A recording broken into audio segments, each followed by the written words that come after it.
An animal sanctuary that rescues the most vulnerable cats and kittens is in urgent need of help. It has taken to social media pleading with the public to raise money to cover rent and other medical expenses. Kristen Concilio explains. A lot of times the kittens are rescued from really tragic situations. Chris Thompson and volunteers at Lucky Paws Animal Foundation rushed to save a newborn kitten who had stopped eating, had gone limp, and was struggling to breathe. We deal with a lot of abused kittens, ones thrown out of vehicles, ones that are in car engines, ones that are down in sewage systems, ones found under porches.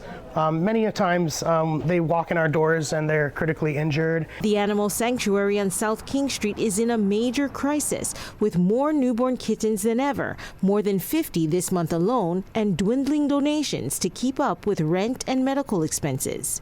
Volunteers rescue the most vulnerable cats and kittens and try to save them from suffering, but they're overwhelmed. He's cold.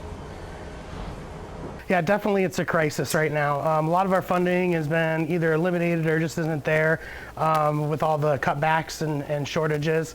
That animal welfare often falls to the wayside. With rent coming due, they're trying to raise more than $12,000 to keep a roof over their head and pay for vaccines, food, litter, and life-saving medicines. We are looking for a little bit of help to stay open and operational. It's always a struggle to pay for overhead and all the kitty food, the surgeries, taking in the sick and the injured. They're all going to require extensive vet care, and so that's pretty taxing. Do you want to help support Lucky Paws? Yes, we do want to support Lucky Paws. The sanctuary's most recent group of a dozen kittens will require a lot of treatment, and that takes a lot of money. But a kitten like this will require being fixed, chipped, vaccinated. This one had severe upper respiratory infection as well, so medicines, antibiotics for him.